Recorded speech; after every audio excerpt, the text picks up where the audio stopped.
Para saudara dan saudari yang Tuhan cintai, selamat pagi dan selamat bertemu lagi dalam renungan harian dari Paroki Santo Petrus dan Paulus Saragapura, edisi hari Senin, tanggal 9 Januari 2023. Hari ini Gereja Semesta merayakan pesta pembaptisan Tuhan. Mengawali hari yang baru ini, kita hendak mendengar dan merenungkan sabda Tuhan. Marilah sebelum kita mendengar dan merenungkan sabda Tuhan, kita berdoa. Dalam nama Bapa dan Putra dan Roh Kudus. Amin. Allah Bapa yang kekal dan kuasa, Engkau telah memaklumkan Yesus Kristus sebagai putramu sesudah pembaptisannya di sungai Yordan. Ia keluar dari air dengan disaksikan oleh Roh Kudus yang turun padanya seperti burung merpati. Kami pun telah Kau angkat menjadi putra dan putrimu ketika kami dilahirkan kembali dari air dan Roh Kudus. Kami mohon, semoga kami tetap setia dan hidup pantas sebagai putra dan putrimu. Bersabdalah ya Tuhan, kami siap untuk mendengarkan. Terpujilah Engkau Bapa, Putra dan Roh Kudus, kini dan sepanjang segala masa. Amin. Para saudara dan saudari yang Tuhan cintai, sabda Tuhan yang hendak kita dengar dan kita renungkan untuk mengawali hari yang baru ini pada pesta pembaptisan Tuhan diambil dari Injil Matius pasal 3 ayat 13 sampai 17. Tuhan bersamamu. Inilah Injil suci menurut Matius. Ketika Yohanes membaptis di sungai Yordan, datanglah Yesus dari Galilea ke sana untuk dibaptis olehnya. Tetapi Yohanes mencoba mencegah dia, katanya, "Akulah yang perlu dibaptis olehmu, namun malah engkau yang datang kepadaku." Lalu Yesus menjawab kepadanya, "Biarlah hal itu terjadi sekarang, karena demikianlah sepatutnya kita menggenapkan seluruh kehendak Allah." Yohanes pun menurutinya. Sesudah dibaptis, Yesus segera keluar dari air, dan pada waktu itu juga langit terbuka. Ia melihat Roh Allah seperti burung merpati turun ke atasnya. Lalu terdengarlah suara dari surga yang mengatakan, "Inilah putraku yang terkasih, kepadanyalah aku berkenan." Demikianlah sabda Tuhan. Para saudara dan saudari yang Tuhan cintai, hari ini gereja merayakan pesta pembaptisan Tuhan, sekaligus mengakhiri masa Natal. Dalam bacaan Injil yang baru saja kita dengar bersama, kita menemukan kata-kata indah ini. "Inilah anakku yang kukasihi, kepadanyalah aku berkenan." Pertanyaan yang dapat kita ajukan, apa yang membuat seseorang disebut sebagai anak yang dikasihi?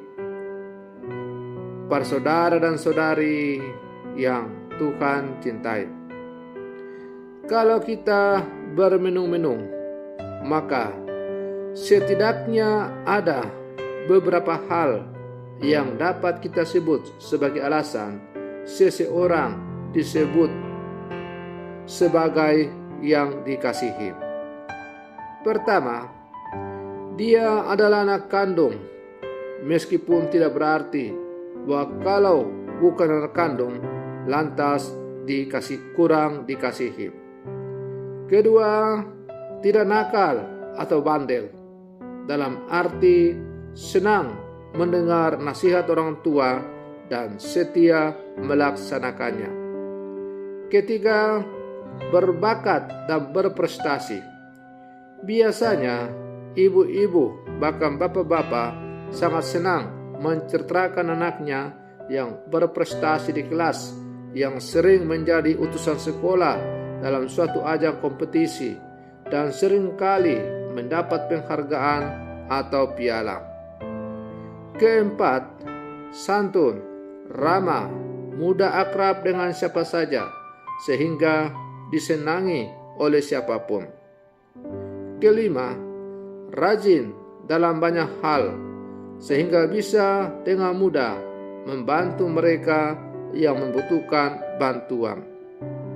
Keenam, ia seorang yang saleh, rajin berdoa dan dekat dengan Tuhan. Para saudara dan saudari yang Tuhan cintai, barangkali masih banyak hal yang dapat kita urutkan sebagai alasan seseorang pantas disebut anak yang dikasihi atau sebagai yang terkasih.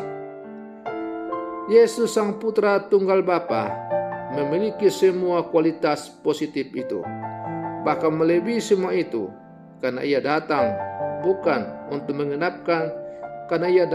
untuk menggenapkan seluruh sabda Tuhan, seperti yang ia tegaskan kepada Yohanes Pembaptis.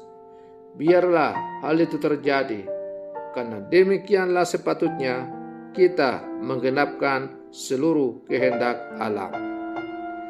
Para saudara dan saudari yang Tuhan cintai, maka dengan demikian pembaptisan Yesus oleh Yohanes Pembaptis bukanlah karena Yesus lahir dalam dosa asal, tetapi demi untuk menggenapi apa yang dikehendaki oleh Allah. Dengan dibaptis, maka Allah mewartakan di hadapan umum siapakah Yesus itu, dengan mengatakan, "Inilah putraku yang kukasihi, kepadanya lah aku berkenan." Dengan demikian, ajang pembaptisan oleh Yohanes Pembaptis di Sungai Yordan adalah sarana yang dipakai oleh Allah untuk mewartakan kepada siapapun di hadapan umum siapakah Yesus yang kini hadir di tengah-tengah dunia itu. Selain itu, dengan dibaptis, maka Yesus memasuki dan menyatakan rasa solider dengan manusia yang rapuh.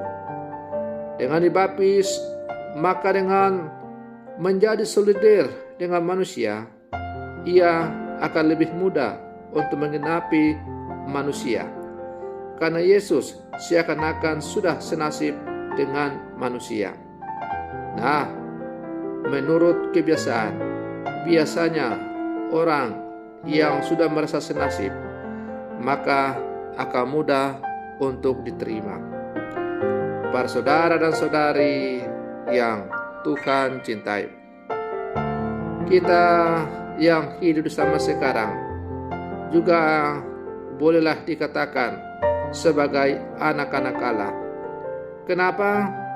Karena kita telah dibaptis, kita telah menerima sakramen pembaptisan, dan dengan menerima sakramen pembaptisan, maka kita diangkat menjadi anak-anak Allah.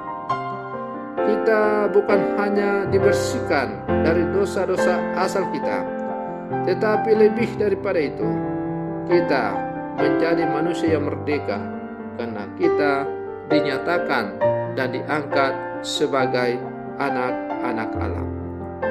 Dengan demikian, kita menjadi saudara-saudari dari Yesus. Pertanyaannya sekarang adalah, apakah kita sungguh-sungguh telah menghidupi apa yang disampaikan oleh Tuhan kepada kita melalui sakramen baptis yang kita terima, entah ketika kita dibaptis kecil, tidur, maupun kita dibaptis berdiri atau dewasa.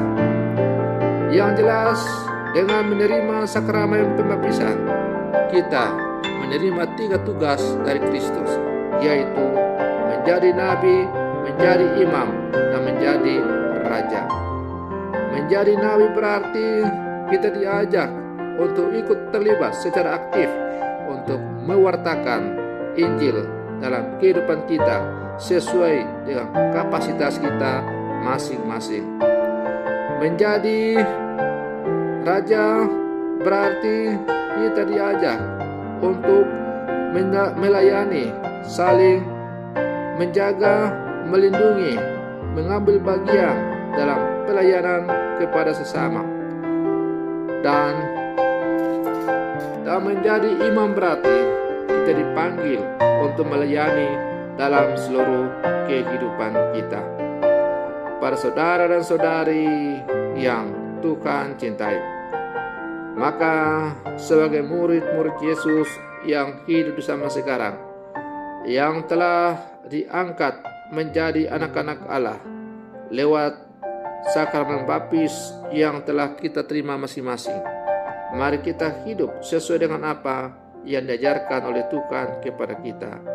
Mari kita dengan tekun dan rajin, tanpa lelah, melaksanakan 3 tugas Kristus yang diembankan kepada kita sesuai dengan kapasitas kita masing-masing. Semoga demikian. Selamat pagi. Tuhan Yesus memberkati.